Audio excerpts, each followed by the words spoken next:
নমস্কার, দেখছেন কলকাতা টিভি। আপনাদের সঙ্গে এই মুহূর্তে রয়েছে আমি অভিক। শুরু করছি সেরা 10। এই মুহূর্তের বড় খবরে নজর রাখবো। স্থলপথে বাংলাদেশি পোশাক ও প্রক্রিয়াজাত খাদ্য আমদানিতে নিষেধাজ্ঞা জারি করা হয়েছে বাণিজ্য ও শিল্প মন্ত্রণালয়ের তরফ থেকে। এই মুহূর্তের বড় খবর দিচ্ছে আপনাদেরকে, যেখানে স্থলপথে বাংলাদেশি পোশাক ও প্রক্রিয়াজাত খাদ্য আমদানি তাতেই নিষেধাজ্ঞা জারি করা হয়েছে। এই মুহূর্তের বড় খবর, যেখানে এই নিষেধাজ্ঞা জারি করেছে বৈদেশিক বাণিজ্য অধিদপ্তর।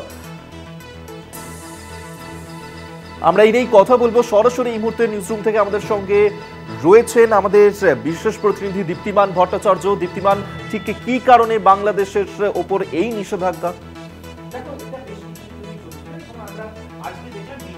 পক্ষ থেকে একদম বিজ্ঞপ্তি দিয়ে এটা জারি করা হলো এবং সেখানে বলে দেওয়া হয়েছে যে বাংলাদেশ থেকে সব ধরনের পোশাক আমদানিতে এবং মূলত স্থলবন্দর থেকে এটাকে কিন্তু পুরোপুরি বন্ধ করে দেওয়া হলো। শুধু তাই নয়, এবং বলা হয়েছে যে কলকাতা সমুদ্র বন্দর যে রয়েছে সেখান থেকেই এটাকে অনুমোদিত থাকবে এবং সেখান থেকেই এই দ্রব্যজাতীয় জিনিস তারা আনতে পারবেন। এবং মজার বিষয় হচ্ছে ডিজিএফটি যে আজকে বিজ্ঞপ্তি জারি করেছে, সেই বিজ্ঞপ্তিতে আরও বেশ কয়েকটি গুরুত্বপূর্ণ বিষয়ের উপর তারা জোর দিয়েছেন। সেখানে তারা স্পষ্টতই বলে দিয়েছে যে এই পুরো বিষয়গুলো নেয়ার পেছনে যে কারণগুলো রয়েছে, যে জায়গাগুলো যেখানে ফুড প্রসেসিং যেরকম রয়েছে এবং import of food and food flavoured and carbonated drinks এক্ষেত্রে এবং প্রসেসড ফুড যে রয়েছে এক্ষেত্রেও কিন্তু সেখানেও কিন্তু বিধিনিষেধ দেওয়া হয়েছে।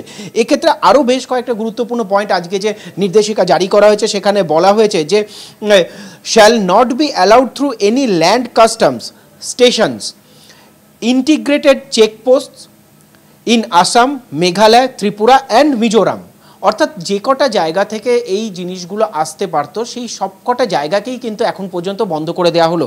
অর্থাৎ এখান থেকে কোনো রকমভাবেই কোনো জিনিস বন্দর থেকে আসতে পারবে না। কিন্তু এখানে একটা রেস্ট্রিকশন কিন্তু নেওয়া হয়নি, সেটা হলো the port restriction do not apply to the import of fish, LPG, edible and crust stone from Bangladesh. অর্থাৎ যেরকম কয়েকটা জিনিসের ওপর নিষেধাজ্ঞা আরোপ করা হয়েছে, ঠিক তার পাশাপাশি কয়েকটা জিনিসকে ছাড়ও রাখা হয়েছে যেগুলোকে নিষেধাজ্ঞার মধ্যে আনা হয়নি। এবং সবথেকে বড় বিষয় যেটা হলো যে রেডিমেড গার্মেন্টস, যেটার উপর কিন্তু অনেকটাই নির্ভর করে থাকতো এবং সেই রেডিমেড গার্মেন্টসের সেখানকার যে ব্যবসা ছিল এই গণ্ডগোলের পর যেটা মনে করা হচ্ছিল যে সেখানকার এই যে বাজারটা রয়েছে সেই বাজারটাকে তারা ধরে রাখতে পারবে বাংলাদেশ, কিন্তু সেখানেই কিন্তু বড় আঘাত এটা।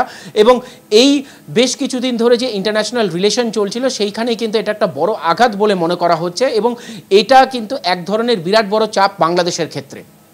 একেবারে আমরা সরাসরি এতক্ষণ কথা বলছিলাম, আমাদের সঙ্গে নিউজ রুম থেকে ছিলেন আমাদের প্রতিনিধি দীপ্তিমান ভট্টাচার্য।